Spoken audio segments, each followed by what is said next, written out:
Hello, my dear friends. Welcome to my channel, or welcome back. My name is Sarita. Happy Labor Day.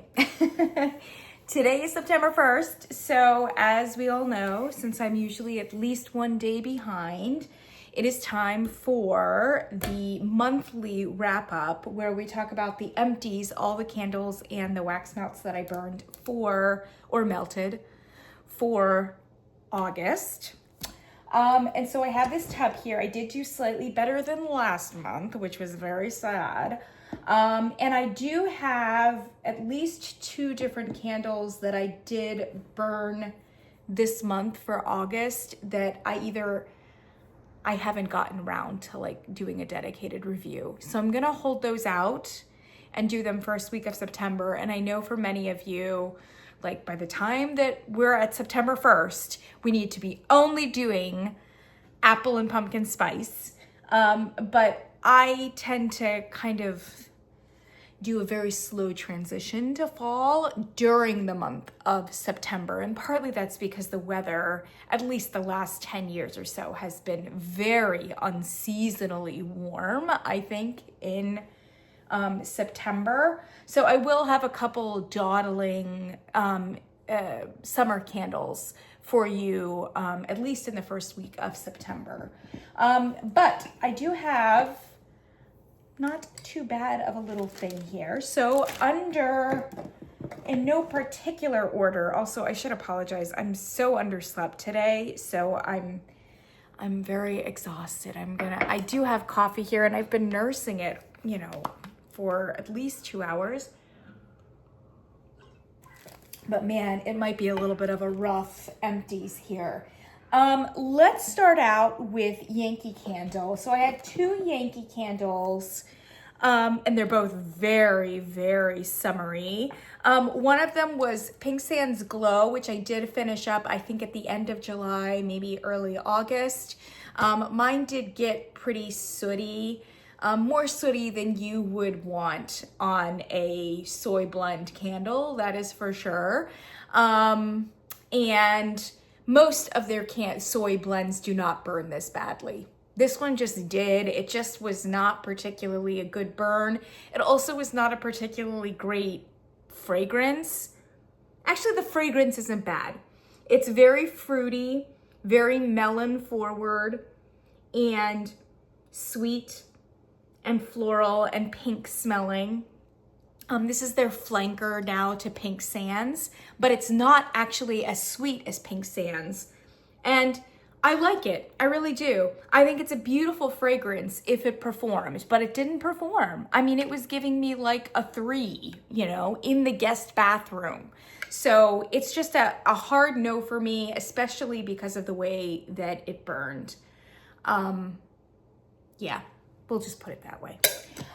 So I do not recommend it to you. And if you like Pink Sands, just stay with Pink Sands, It's unfortunate that the first flanker of that fragrance, Pink Sands, should have been so lackluster and just performed so abysmally, but it did. And there you go. 'Tis the Season in Sydney. This was actually weirdly a Christmas release last year. And they had a destination collection. And this was the Australian contribution. Isn't that packaging so sweet? Look at that. Oh my gosh, with the gold lid. This was, again, the soy blend. It was a nice taupe color. They didn't even need to color the wax because like the wraparound was so beautiful. But they did anyway. Minimal sooting on this one, maybe a little bit more than I would like, but not bad at all. The burn was fine.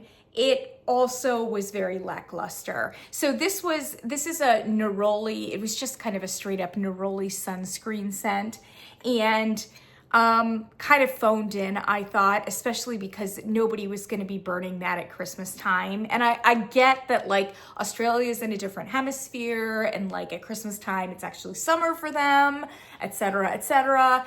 But I still think that there was probably more that they could have done here in a summer hemisphere. I know that in Australia, they do have traditional foods for Christmas and traditional smells for Christmas. So I think that the very least they could have done is given us a neroli with some like nutmeg and cinnamon or something like that. And they did not do that. As I said in the dedicated review, Bath & Body Works does an enormous amount of solar florals. Most of which are better than this one, or at least as good, and they performed better. This one didn't have, it had a strength of throw in the back bedroom in a moderate enclosed space of about like a 6, but it just wasn't good enough. And it was just kind of a generic neroli sunscreen fragrance. It was fine, it just wasn't great. And there are a lot of Bath & Body Works neroli, even sunscreen candles that are much better and stronger. And as I said in the dedicated review, I would recommend, instead of this, the orange lily blossom one that came out new this year from Bath & Body Works, which also had a very subdued strength and throw, but at least had the benefit of being a somewhat more fragile and authentically botanical kind of solar floral smell. I really kind of liked it once I burned it. So I can't recommend 'Tis the Season in Sydney, but I suspect that it won't come out again from Yankee Candle. I burned this for Christmas in July, which is when I usually try to burn a candle that was marketed for the winter or for Christmas, but actually fits better in a different season. So it was absolutely perfect for Christmas in July. I want to say that I enjoyed it, but it wasn't that big of an enjoy. It was what it was. You know what I mean?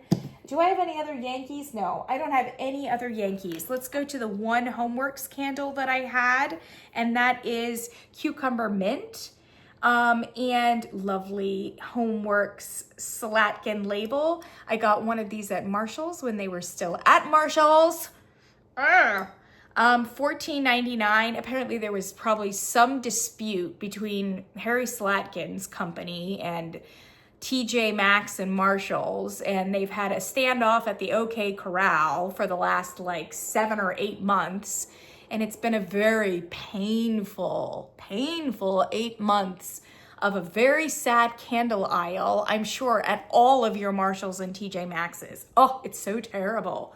It's really not good for either company for them to do this kind of thing, because honestly, like, Slatkin's company gets so much exposure from Marshalls and TJ Maxx. There are people like me who, like, it's like completely off my radar. Homeworx is off my radar. And if the brand ambassadors aren't even doing anything, like, I just have no idea what's going on and I'm not interested, you know? But if I can see them and I can smell them at Marshall and TJ Maxx, I'll talk about Homeworx and I'll burn Homeworx. I don't know what else to say. It's also bad for Marshalls and TJ Maxx because I've seen those same sorry, sad candles at TJ Maxx now for 8 months with basically no turnover. Nobody's buying them. So I really think that it helps both companies to have some better candles in the rotation. And I'm very happy to see that I did see like a Halloween candle at, you know, actually I saw several Homeworx candles lately at Marshalls and TJ Maxx. They're just starting to trickle back into the atmosphere. So apparently the dispute was resolved and hopefully we'll see more of them going forward. Anyway, the last kind of gasp of Homeworx candles at Marshalls and TJ Maxx, which I think was like early in the spring of this year or in January, February, something like that. I picked up this one, Cucumber Mint. I thought it smelled nice. And I thought, well, during the spring, it'll be nice. The notes on this are allegedly fresh cut cucumber, garden mint, honeydew melon, and water lotus. And since the name is Cucumber Mint, I was expecting a good amount of mint in it. I don't know that that's not a good assumption to make. There's like hardly any mint in this. In fact, I don't think that I would pick up any at all if I was just smelling it blindly. I'm pretty sure they just left the mint out. It is a kind of nice cucumber melon candle. So if you're like a cucumber melon person from Bath & Body Works, this is a little bit more sophisticated than the cucumber melon that Bath & Body Works does. A little bit more authentic. And the sweetness is a little bit less than a Bath & Body Works cucumber melon. because it smells to me like the melon they've used here is like some cantaloupe and some honeydew. They say honeydew melon here. Yeah, that makes sense. It's very like aquatic in that green melony kind of direction, but it's not really anything more than just a cucumber melon. I did not think, the burn was fine on it. It was fine. I did not think that the wax did get a touch discolored, but it's a very light green color. The strength and throw on this was quite bad. I mean, very bad. Like guest bathroom kind of bad. You know what I mean? So I just can't really recommend it to you guys. I mean, it just wasn't an interesting enough candle, and it obviously didn't pack enough of a punch. So I did say when I gave it a dedicated review that I do highly recommend a candle that's very much in the same category for Homeworx is their eucalyptus and sage candle, weirdly. That sounds like it would be a very austere, kind of off-putting herbal / medicinal candle, and it's really not. It's a beautifully balanced, soft, and fairly aquatic, sweet candle. It was gorgeous, a little bit more complex than this one, and the strength and throw on it is fantastic. It was repackaged as Clarity in that, you know, the brushed glass candles that were colored. I think they retailed them at Ulta and various other places, and they had the one word like mantras on it: clarity, love, whatever, mindfulness, who knows what else. Anyway, it was Clarity, and it is eucalyptus and sage, which does come in a wraparound as well.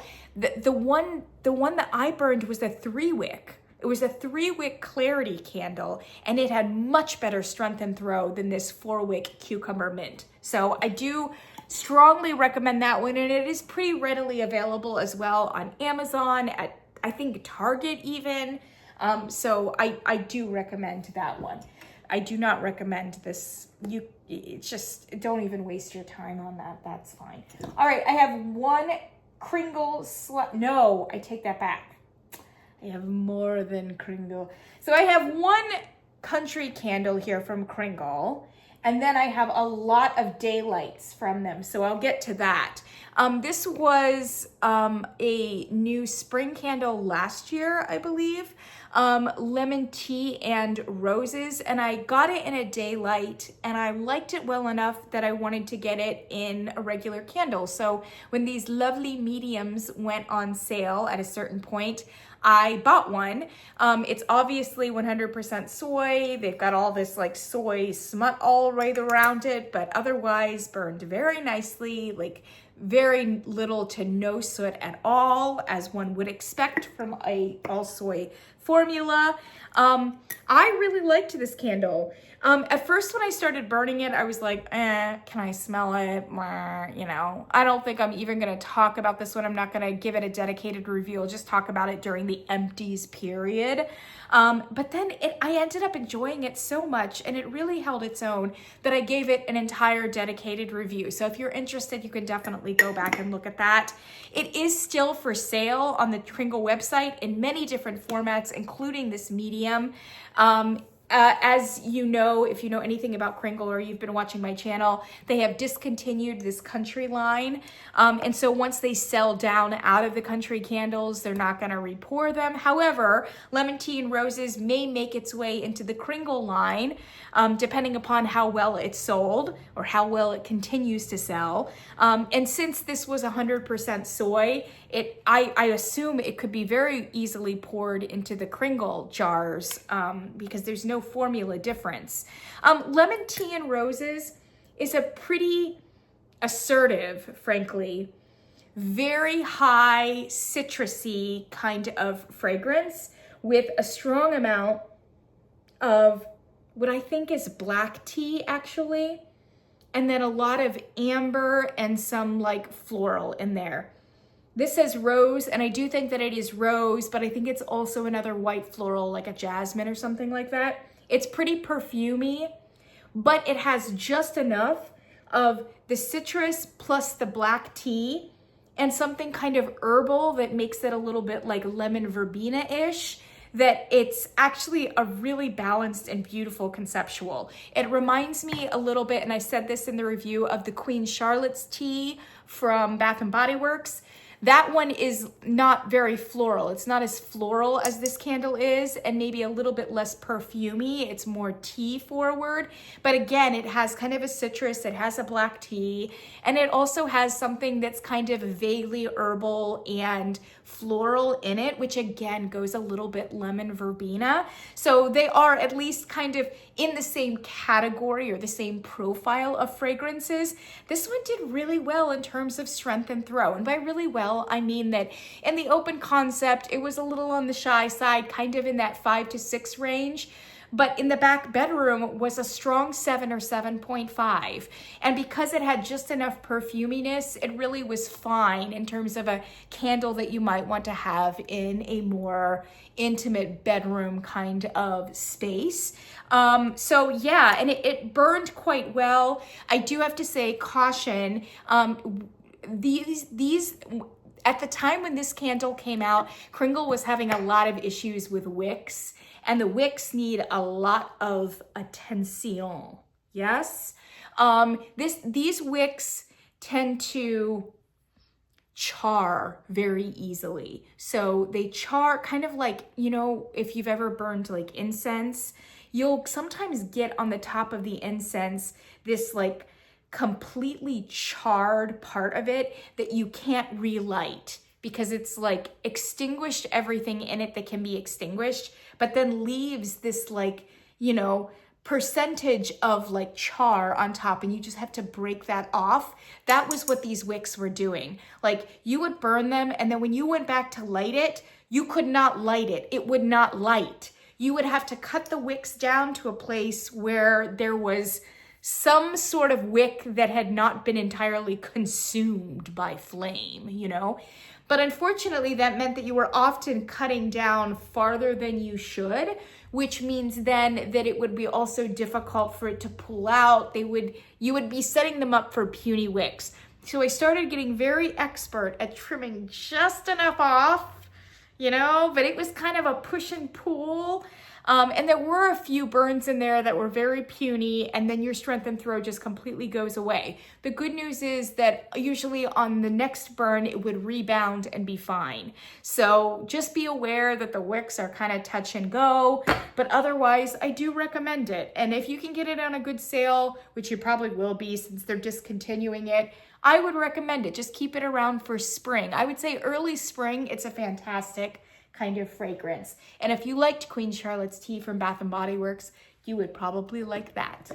All right, I bought all 6 of the new fall lineup for Kringle, and I did do a haul of them where we talked about all the scent notes and all that sort of thing, and I gave you my thoughts about the collection as a whole, etc., etc.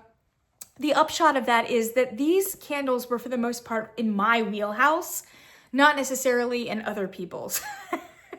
So I did think that this was a step in the right direction because all 6 of these are fairly complex conceptuals, which I think Kringle does very, very well.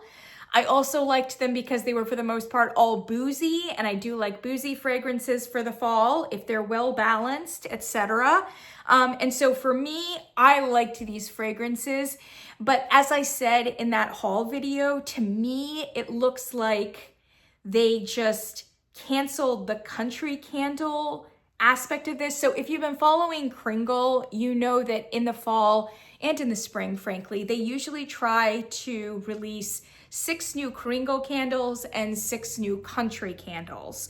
Well, in this fall release, because they had over the summer completely discontinued the country candle line, all they gave us was 6 Kringle candles, which makes me think that they actually did have 6 country candles planned, and then at a certain point decided to scratch them and didn't bother, like, you know, diversifying their Kringle lineup or adding a few or flexing a few fragrances in, you know, toward that Kringle mix, giving us maybe 8 or something like that. They just kind of canceled the country candle side of it.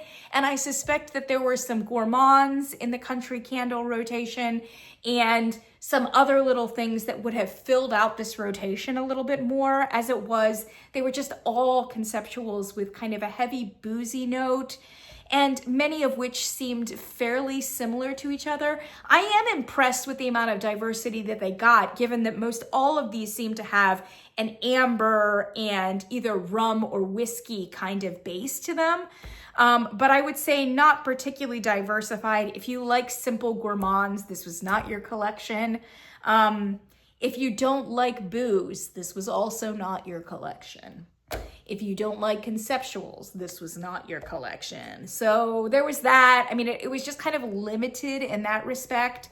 I did love or like all of them. Unfortunately, and here's the unfortunate part, now that I've burned all of these daylights, and I have a pretty good sense about what I can expect from a daylight, and I did judge them accordingly, I don't think these 6 were very good. So as much as I liked them on cold, they either didn't perform or lost some of their brilliance once they were burned, to the point that I can't recommend any of them with the exception of one. So just going through them briefly, the only one that I can really recommend is Rosewood and Vetiver, which is actually the one that almost nobody liked, at least initially, which surprised me because on cold, this fragrance is actually just as gourmand, if not more, than apple rum cake. So I thought that it would be a little bit more popular.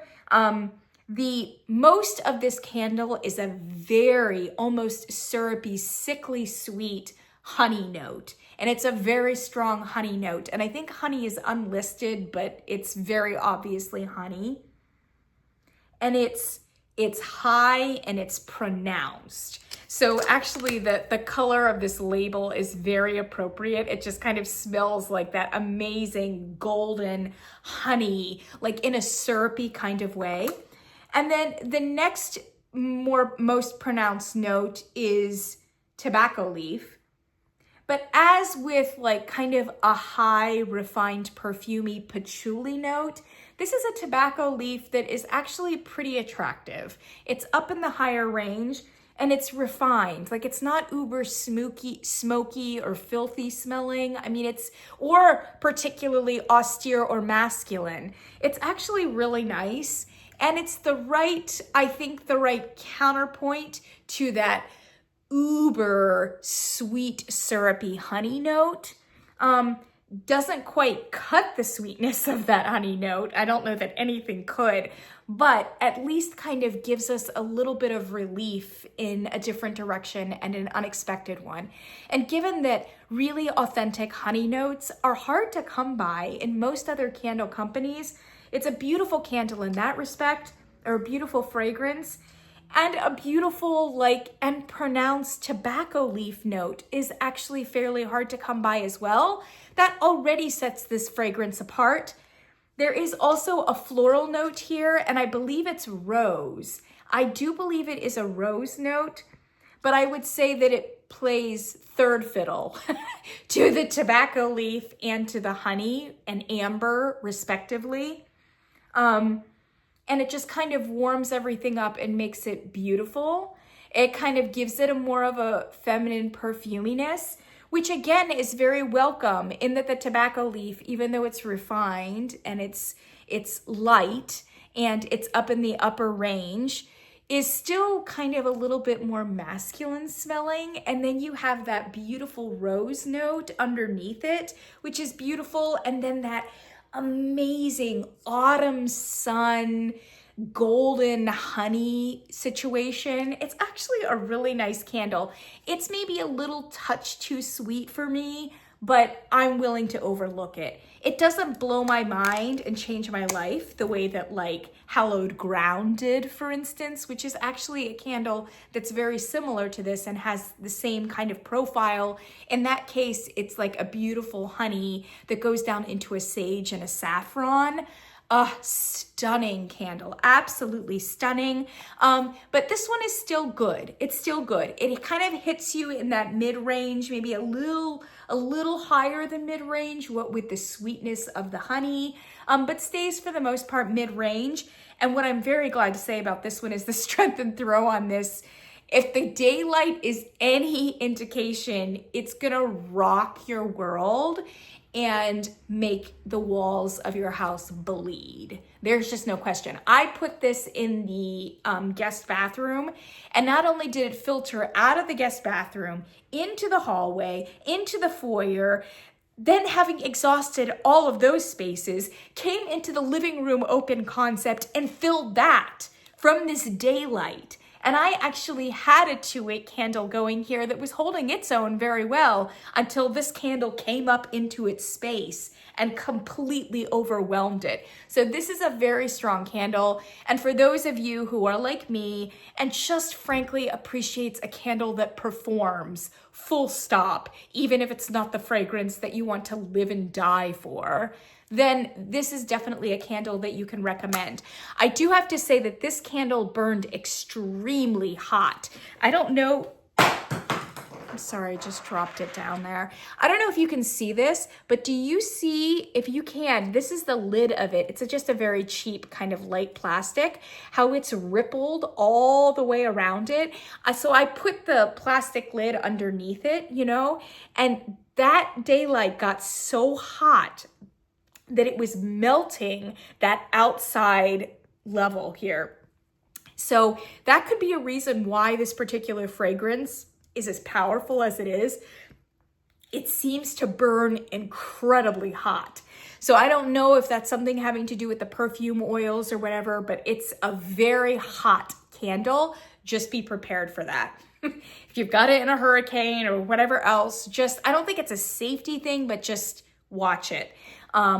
So anyway, that is impressive. And actually I did pick up a Rosewood and Vetiver candle. It's actually sitting over on the side. When I bought the Halloween candles, I went ahead and picked up one of those. It's still on sale, $21. And it was the only one of these 6 that I thought I could definitely like buy and be pretty happy with, and feel as though I hadn't just completely wasted my money. A rather distant second for me was apple rum cake. So apple rum cake is here, and for those of you who are gourmand fans, this was the only like gesture of a gourmand in this 6 is this one apple rum cake. It is a little bit misnamed. I'm not saying that there isn't apple in it, but I don't think you're going to be able to smell it that much. So if you're an Apfelkuchen, I think that's how you say it in German. Is that good? Ah! I feel like Melanie would be really proud of me, maybe. Awful. When I was a youngster in junior high, I had a lovely German teacher, and I like tried to learn everything I could in that little, 2 months or whatever. Apfelkuchen. Apfelkuchen, apple cake, and that is kind of like a German tradition. It's a very like strong traditional German cake, apple cake. If you are thinking that that's what this candle is going to be, it is not, and you will be very disappointed. This candle, and I could tell it right off when I smelled it, I'm not really smelling anything bakery-ish at all in it at all. So that's the first thing. It's not a cake. You're not gonna smell cake or tart or anything like that. There is apple in here, but it's overwhelmed by dates, which is a note that is listed, dates, but it smells like raisin for most of us. And along with the heavy rum, it actually is just kind of like a really strong rum raisin candle with some spices. And the spices are like cinnamon and clove, I think. So cinnamon, clove, kind of mulling spices with the rum, and then raisin. And it's a very strong raisin note, which is kind of that molasses brown sugar kind of smell, yeah? It reminds me, the Haagen-Dazs has like a rum raisin ice cream. So I actually think it's a beautiful, fall concept, and they probably should have just called it rum raisin, because I think that would have been amazing. And there would also not be the opportunity for kind of a bait and switch for consumers who are hoping for an Apfelkuchen and instead have a rum and raisin, a pretty heavy rum and raisin. It smells very strong on cold, so I was kind of expecting it to be strong in person. While this one performed a little bit better than some of the other candles here, it really wasn't that strong. I mean, in the guest bathroom, it kind of got up to like a 6, but in a guest bathroom, like you would kind of hope to be overwhelmed by a rum and raisin that smells this strong on cold, you know? So it was okay, but even worse than that, like once it was burned, it just kind of, the scent notes and the texture of it got a little muddy, and it just kind of was like this very heavy, vague, syrupy, sweet booze. And I just thought, no, I really wouldn't repurchase it. So I don't know that it was completely executed well, but if you love the idea, the concept, the smell of rum and raisin, you could definitely check it out. And I don't think that it's gonna be unscented. So there's that. I'm just not gonna bother. A distant third was Velvet Fig. And Velvet Fig was here. I do love fig candles so much. I was really hoping for this one because on cold, it smells really good. It is a beautiful fig note, again, with some booziness, and then with some like musk and dark deepness that just makes it amazingly jammy and boozy and just dark enough for a beautiful fall fig. Like this is not a spring fig. This is definitely a fall fig, right? I really loved the way that it smelled, but unfortunately, once it was burned, it just didn't do justice to the nuances of the fig. So once it was burned, it was just kind of this generic sweetness, and even the musky elements didn't really come out that well. I mean, it's partly a problem of soy. Soy kind of gives you half of the nuances that you smell on cold, and it just wasn't good. It wasn't that great. And it had less strength and throw than apple rum cake. So I kind of can't recommend that one either. I just don't think you would be that happy with it. And now we have a distant fourth. A distant fourth would be Whiskey and Embers here. Whiskey and Embers was virtually unscented. Although it was better than the last two. So there's that. It reminds me very much of Sweet Whiskey from Bath & Body Works, except that Sweet Whiskey from Bath & Body Works is better executed and has a few more complexities to it. It's just a very strong kind of young whiskey smell with sweetness and a little bit of like vague musk / vetiver or patchouli. But once burned, like you just couldn't really smell it that much. And even on cold, because I actually compared it when I hauled it to Sweet Whiskey, and I did have a Sweet Whiskey on hand from Bath & Body Works, and the Sweet Whiskey from Bath & Body Works smelled more complex and better than this one did on cold. So, and then when you take the fact that it doesn't perform at all either, and you can't smell it when it's burning, like, it's just like, what's the point, you know? If you're interested in that kind of a fragrance, don't bother. It's too expensive to order away for a candle like this. Just get it from Bath & Body Works. I think it's actually on the floor right now, so fine. The last two that were quite bad, but for different reasons, is Amber Moss and Vancouver Cabin. Amberwood Moss, I just don't like the fragrance very much. On cold, it doesn't smell too bad. It's a very strong balsam fir note. And then it's got this like honeyed amber kind of note. Along with something that kind of smells like brassy and medicinal. And the brassy medicinal note, I think, is maybe an herbal of some kind. Maybe with a little bit of citrus. It doesn't go full-fledged to like menthol lemon cough drop, but it's just something, the back note behind the fir balsam is just not very pleasant. It's just not.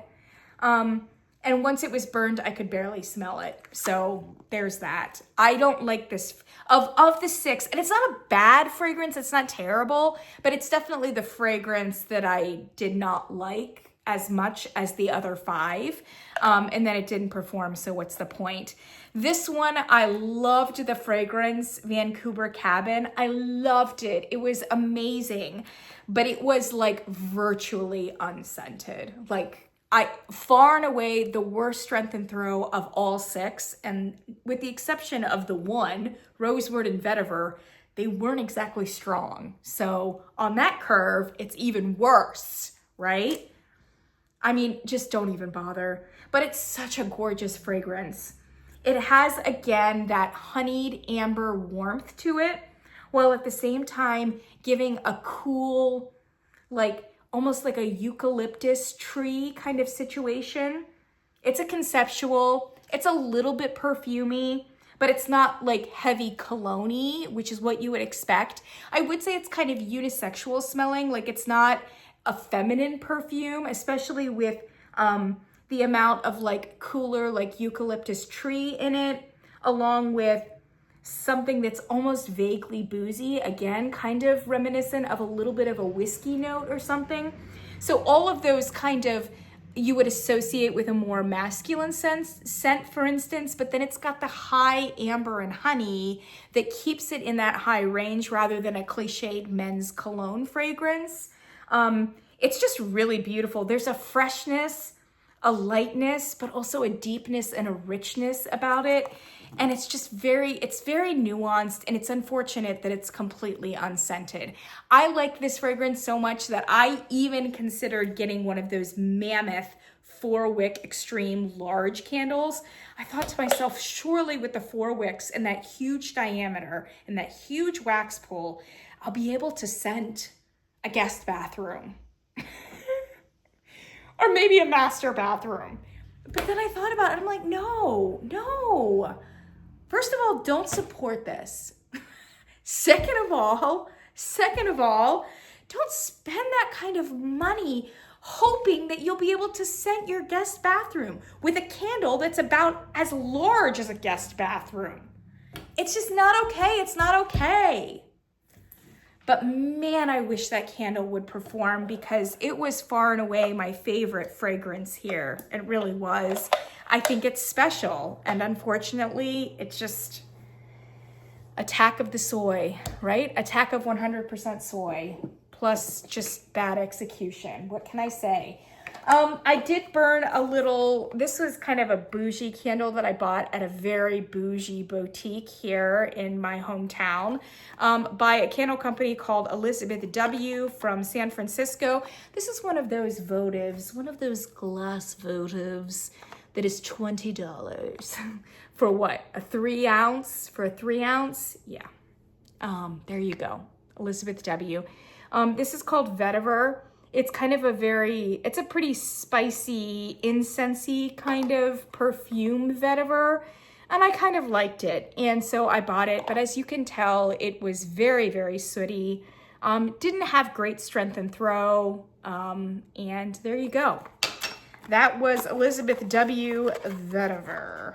It's so bougie. It even had this like little tiny thing on it. Whatever. Anyway, do not recommend. Okay. And then I had a couple wax melts. I burned these, which were peach and apricot from Target. And Target's candles, as you well know, are incredibly disappointing. Sometimes you can get their wax melts to perform, but I emphasize the sometimes. Like I would say 50 to 60% of the time, those wax melts do not perform at all. It's a waste of $2. And I know it's only $2, but it's a waste of your $2, right? This was not a waste of $2. It actually had pretty good strength and throw, and I loved the smell of it. It's a really beautiful, beautiful peach and apricot. And what I love about it especially is that it says with notes of crisp apple and pear. Usually when you get a peach apricot, it's just too sweet. It emphasizes like the aching sweetness of the apricot, and then if you're gonna put apple and pear in it. But apparently the apple note and the peach note here have a real tartness. Like this is actually a fairly tart peach. Oh, it's fantastic. And so it's a little bit more balanced. So while the fragrance is sweet, it just has enough tartness in it to make it just beautifully authentic rather than like synthetic and cliched. I really loved it. And if I saw it again, I would purchase it. Last but not least, I have been slowly starting to burn through. I bought an advent calendar from South of Sanity last Christmas, but since South of Sanity does, for the most part, exclusively Halloween fragrances, I started kind of melting them in December, and then I just was like, no, this just doesn't feel right. Like you only have so much space in December to be burning like really Christmassy candles, and it just didn't seem right to be burning like spooky patchouli, and I'm just obviously not an all year round Halloween kind of girl. So I just kind of put it off to the side. But now that we're coming to that season, I've been melting them and it's been so beautiful. So they just came in these little tiny bags here, and they're just little tiny melts, and I melt them, and they're super thin, you know, because they're just little tiny melts. But I did bring them along, and I've been chugging through them, and I've just been enjoying them so much. Of these ones, I had Werewolf. Here's the Werewolf one. It was very dark. Werewolf smelled like, at first I wasn't sure that I liked it because it was, wait, this is not Werewolf. This gray one is Werewolf. This is Werewolf, yes. It's a lighter gray. It was dominated kind of initially by a cinnamon smell, and it was almost red hot, and I was like, oh, I don't like it. But then as I melted it more and it kind of mellowed out, I really, really liked it a lot, and some of the nuances of the fragrance came out. So there's like a good amount of tonka in here, I think, or at least that's what I'm smelling. Tonka, some cinnamon, something a little bit dark, just a tiny bit. I think it's supposed to be patchouli, but it's a very light touch. And then, so there's a lot of like vanilla tonka, cinnamon, and then something that's almost kind of cashmere-like. It's really amazing. And it reminded me, there is a candle from Patty Wax called Crushed Cinnamon and Amber, I think, something like that. Crushed Cinnamon and Amber, that Whole Foods sells during the Christmas season. And I bought one because it smelled so great, and then it had like no strength and throw. And this actually has okay strength and throw. So I really liked Werewolf. At first I thought I wasn't, and then I really did. So that's Werewolf. And then this other darker one is Black Pumpkin. I love Black Pumpkin. Black pumpkin is supposed to be like pumpkin spice with a little bit of like licorice, but it has anise in it, and it's more anise than it is licorice, and I like it even more because I don't love just a straight up candy black licorice fragrance, but I do love the sophistication and the authenticity of anise. So the anise with the warmth and the amazingness of like the pumpkin spice, it's just gorgeous. It reminds me very much of Halloween, the candle that Kringle did last year that was that like anise pumpkin spice candle. This one was even better, and it performed fairly well. It had fairly good strength and throw. Love Black Pumpkin. I would love a Black Pumpkin candle. That is amazing. Especially if you like anise as opposed to black licorice. I think that the whole fragrance was like scrumptious, but also cozy, but also refined. It was just amazing. And then these last two are Summer Witch. This is Summer Witch and Spooky Hollow. Spooky Hollow was kind of strange. It was very light and almost soapy. it was fine, but it didn't have very good strength and throw. And it was kind of soapy. I actually kind of like it as a soapy conceptual, like fresh and clean, but it's not what I would expect from like a spooky hollow kind of fragrance. And like I said, it was pretty weak, so I don't know. And then this was Spring Witch, which at first I thought I didn't like.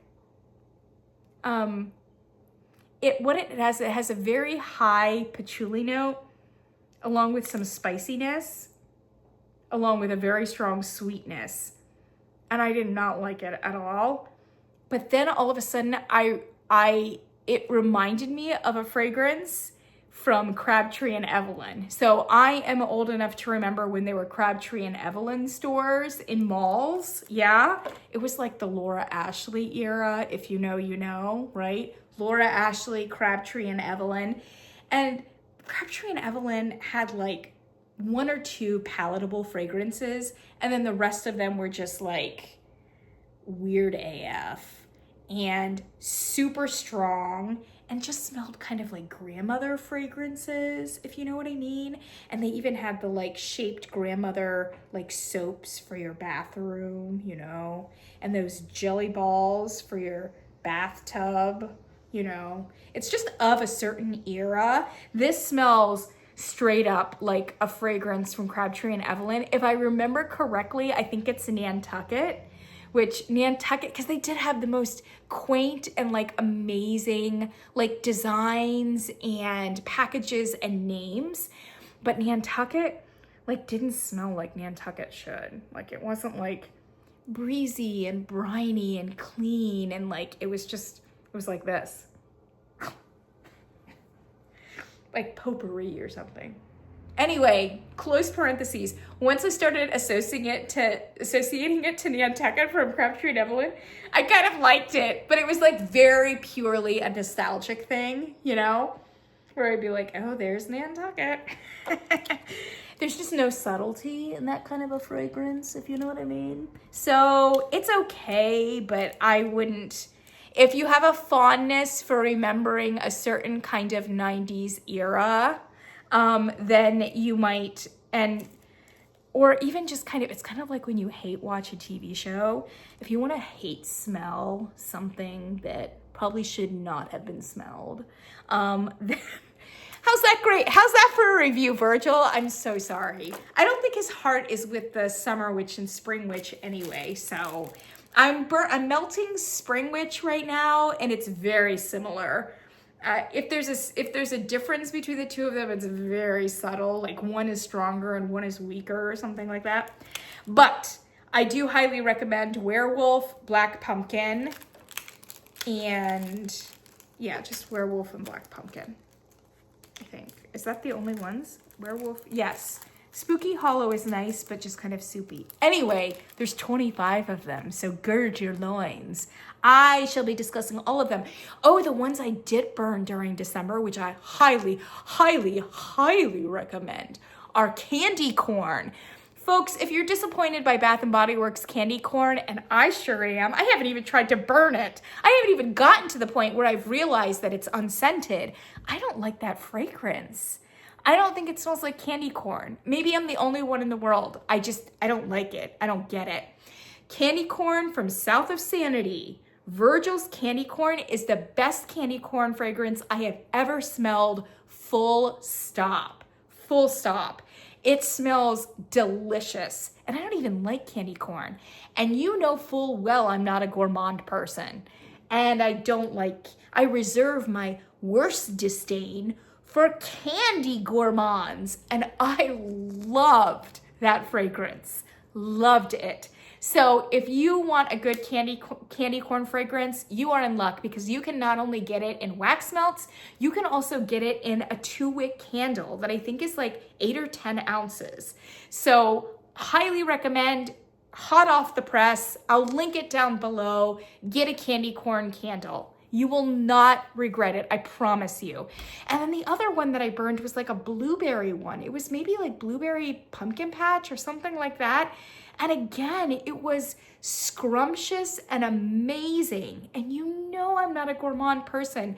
Those 2 gourmand fragrances, like I tip my cap. I tip my cap. They were incredible. And I'm not even the audience for it. So yeah, I do highly recommend those two, and Werewolf and Black Pumpkin. That's what I've got for you, my friends. Stay tuned this week for a summery Bath & Body Works candle from the vault. From the vault. And by vault, I mean like Harry Slatkin era. And then I also have a summer candle from Glass House that I'm low-key obsessed in. So watch for that first week of September, and I promise I am starting to transfer over to fall slowly, slowly. Now we're gonna start doing honey and apples. September for me is honey and apples, and fall conceptuals that do have aspects of honey and apples and vetiver, you know, before we get into deep fall that starts to become like pumpkin spice and rum and all kinds of different things like that. Oh, patchouli teakwood from Homeworx, such an OG. And by OG, I mean it came out brand new like 1 year ago. Oh, but it's my OG. It's so fantastic. Anyway, thanks so much for joining me. That was August. Like I said, better than September, better than July. And I'll just say that, you know, no matter how pathetic it was better than July. Okay. I also have a big haul for you from Yankee Candle and a little tiny haul from Glass House. Yes. And I think that's it. I'll catch you guys in the next one. Bye.